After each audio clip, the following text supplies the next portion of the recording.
আপুনি খালি কাৰণ আৰু মেডাম মেফিলে আৰু মাত্ৰ 5 দিন 6 দিন আছে আপুনি এখন ভঙুৱাই দিয়ক আৰু আমাৰ ৰাইজৰ আপত্তি আমাৰ পাৰ্চনেলি আপত্তি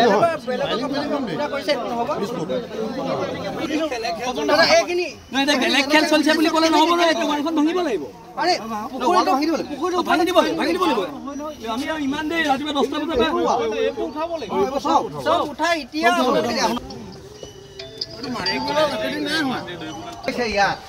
সিহঁতে দুইটা কথা পাতি আমাক দেখাই মানে তাহাঁতি সেইখন ৱালো বাউণ্ডেৰী নিজৰ কৰি লৈছে আৰু এইপিনে দখল কৰিছে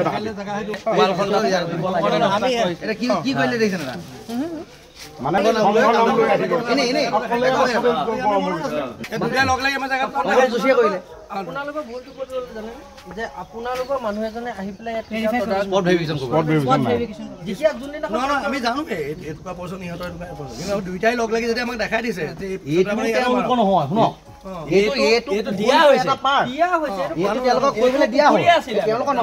পুখুৰী পাৰটো এইটো পুখুৰী পাৰ অৰিজিনেল পুখুৰী পাৰ এইটো কিন্তু হেৰি সোশ্যাল কজৰ কাৰণে কামটো হৈছে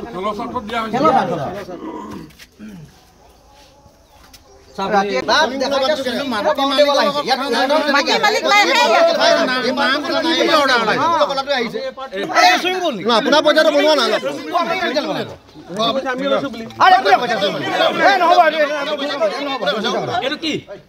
কি লিখা আছে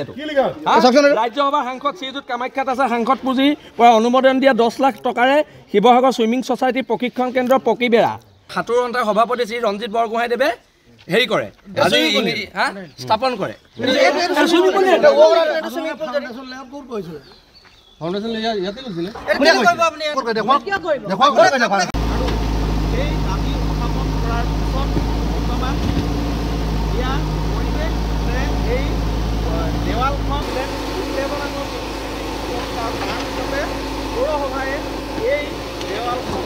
এজন যোশী উপাধিৰ মানুহে আহোম যুগৰ ঐতিহ্যৰ ওপৰত আঘাত আনিব খুজিছে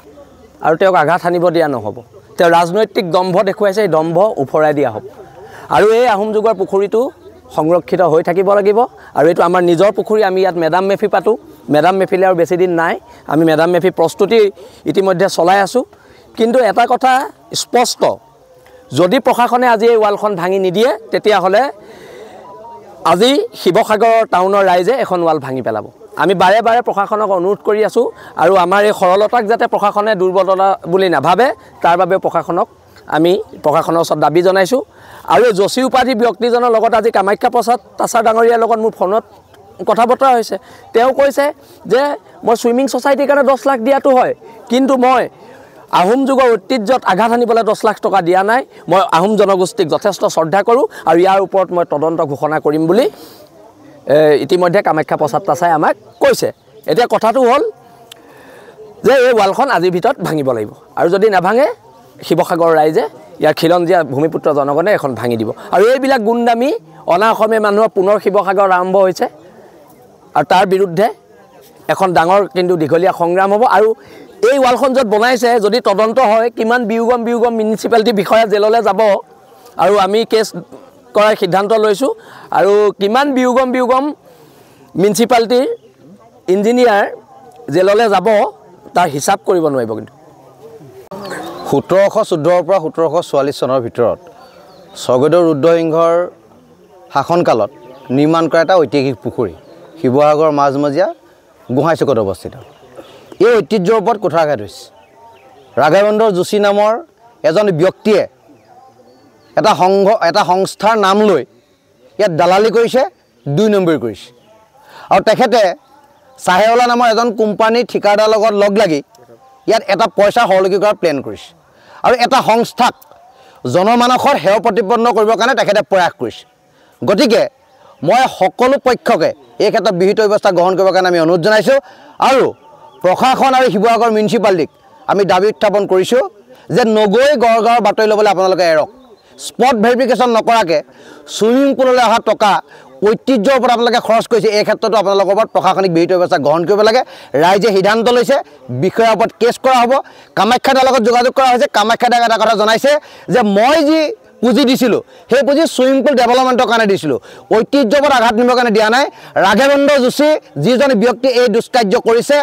কোনোবা সংস্থাৰ নাম লৈ তেখেতে 2 নম্বৰ কৈছে তেখেতৰ কাৰণে বিহিত ব্যৱস্থা গ্ৰহণ কৰিম মিউনিচিপালিটি বিষয়াৰ পৰা বিহিত ব্যৱস্থা গ্ৰহণ কৰিম কাৰণ তেখেতলোকে নগৈ গড় গড় বাতৰিলৈ ঐতিহ্যপদ আঘাত সানিছে মানুহৰ আত্মমৰ্যাদাক আঘাত সানিছে আৰু এই হিষ্টৰিকেল মনুমেণ্টছ ধ্বংস কৰাৰ ষড়যন্ত্ৰত লিপ্ত হৈছে গতিকে আমি সদৌ টাইমছ মিডিয়াৰ পৰা ধিক্কাৰ জনাইছোঁ আৰু এই কাৰ্যক আমি গৰিহণা জনাইছোঁ এই পৰিত্ৰাপৰ বিষয় ঐতিহাসিক শিৱসাগৰ জিলাৰ শিৱসাগৰ গোহাঁই গাঁৱত এটা অতি ঐতিহাসিক পুখুৰী আছিল পুখুৰীটোৰ নাম আমাৰ চেংমন বুঢ়াগোহাঁই পুখুৰী আৰু এই পুখুৰীটোৰ পাৰতে আমাৰ বিভিন্নজনে আজি বহুত দিন ধৰি ইয়াত বসবাস কৰি আছে ইয়াত পুখুৰীবোৰে বুঢ়াগোহাঁই বসবাস কৰিছিল আৰু তেখেতৰ নামেৰে এই পুখুৰীটো নামাকৰণ কৰা হৈছিলে বৰগোহাঁই চেংমন বুঢ়াগোহাঁই পুখুৰী আৰু ইয়াৰ লগতে মৈদাম আছে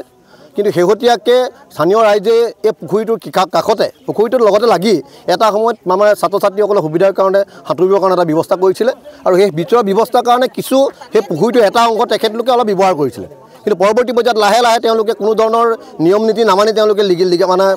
পাৰ্মানেণ্ট স্থানীয় কনষ্ট্ৰাকশ্যন কৰিবলৈ আৰম্ভ কৰিলে স্থায়ীভাৱে তেওঁলোকে কনষ্ট্ৰাকশ্যন কৰিবলৈ আৰম্ভ কৰিলে আৰু পৰৱৰ্তী পৰ্যায়ত তেওঁলোকে গোটেই পুখুৰীটো এফালৰ পৰা গা কৰি গৈ আছে তাৰ কাৰণে স্থানীয় ৰাইজে প্ৰতিবাদ কৰিছে আৰু ইয়াৰ লগতে কি হৈছে কামাখ্যা প্ৰসাদ তাছাৰ নাম লৈ আমাৰ যোশী উপাধিধাৰী এগৰাকী ব্যক্তিয়ে যিহেতু কিনাৰতে আমাৰ RSSৰ কাৰ্যালয় আছে আৰু RSSৰ নাম লৈ পিনে RSSক ব্যৱহাৰ কৰি পিনাই আজি যোশী নামৰ ব্যক্তিজনেও আচলতে কি কৰিছে এই ব্যৱস্থাটোৰ মাজত সোমাই পৰিলে আৰু তেখেতৰ কথামতে পৌৰসভাই এই ৱালখন ইয়াত নিৰ্মাণ কৰিছে বুলি তেওঁলোকে জনাইছে 10 লাখ টকা এখন ৱাল নিৰ্মাণ কৰিছে এখন কোনো ধৰণৰ নিয়ম নীতি নাই অতি অন্যায়ভাৱে হৈছে গতিকে আমি ইয়াত প্ৰতিবাদ কৰিছোঁ আৰু ৰাইজে এই ব্যৱস্থাৰ পৰা তেওঁলোকক আঁতৰি যাবৰ কাৰণে অনুৰোধ জনাইছে আৰু এই ৱালখন ৰাইজে ভাবিছে যে ৱালখন আদি তেওঁলোকে পৌৰসভাই নিজে নিজাববীয়াকৈ ভঙাৰ এটা ব্যৱস্থা কৰিব লাগে যিহেতু পুখুৰীটো সৌন্দৰ্য নষ্ট হৈছে আৰু এইটো ঐতিহাসিক পুখুৰী অসমৰ প্ৰতিটো ঐতিহাসিক সম্পদ লাহে লাহে শেষ হৈ গৈছে আমি শিৱসাগৰ ৰাইজে কেতিয়াও এই সম্পদসমূহ শেষ হ'বলৈ দিব নোৱাৰোঁ গতিকে ঐতিহাসিক পুখুৰী সংৰক্ষণ হ'ব লাগিব প্ৰয়োজন সাপেক্ষে শিৱসাগৰ যি ছুইমিং পুল কোনো ৰাইজৰ কোনো মতামত নোলোৱাকৈ কিছু সংখ্যক ব্যক্তিয়ে বিশেষকৈ শৰ্মা উপাধি এটা ডক্টৰ শিৱসাগৰ এজন পৰিচিত ডক্টৰ শৰ্মা উপাধি আৰু গোস্বামী উপাধিৰ এজন ব্যক্তি ইয়াৰ লগত পুতভাৱে জড়িত আছে তেওঁলোকৰ পৰিকল্পনা মানে আমাৰ স্থানীয় কেইজনমান ব্যক্তিক লগ লাগি পেলাই এই কামটো কৰিছে বুলি তেওঁলোকৰ ভিতৰৰ মানুহে আমাক জনাইছে এই যিটো ব্যৱস্থা তাৰ পৰা তেওঁলোকক আমি আঁতৰি আহিবৰ কাৰণে অনুৰোধ জনাইছোঁ আৰু শিৱসাগৰ পৌৰসভা বিশেষকৈ ইয়াৰ লগত জড়িত হ'বলৈ কেনেকৈ জড়িত হ'ল নাজানো ইতিমধ্যে কামাখ্যা পথাৰৰ লগত যোগাযোগ কৰা হৈছে তেখেতে কৈছে যে মই কোনো পুখুৰী পুতিবৰ কাৰণে কোনো পইচা দিয়া নাই পুখুৰীত ৱাল মাৰিবৰ কাৰণে পইচা দিয়া নাই গতিকে এই ক্ষেত্ৰত আমি সকলোৱে সজাগ হোৱাৰ প্ৰয়োজন আছে শিৱসাগৰ জিলাৰ প্ৰতিটো প্ৰাচীন কীৰ্তি আমি সংৰক্ষণ হোৱাটো আমি দাবী জনাইছোঁ